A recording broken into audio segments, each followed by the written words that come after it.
Ako isa ka yahimo na beneficiary sa 5-year na pambut. Dako gayud na ako pasalamat na isa ako sa yakuha na beneficiary. Tungod kay wa say lain ako panginabuhian panagat na sa gayud. Sa una maglisod gid ako pag panagat, usahay magduha-duha na ako pagkadto sa layo kay inin anak ko pambot, baon na di na ako makakadto sa medyo layo-layo ay gamay. Sigurado gid ako na di na maglisod.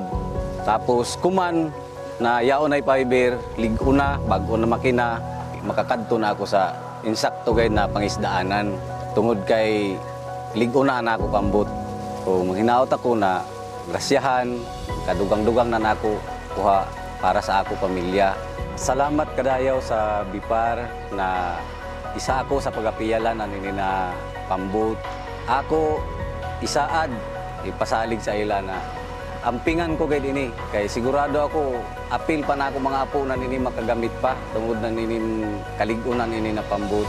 Salamat kadayaw sa BIPAR sa pagsalig sa ako. Ako nagapasalamat na usa ako na napilian na makadawat di aning pambot na 5-year kay isa ini na makatabang kanako labi na sa ako na wala gay ako sa kaya nabot sa mananagat ako.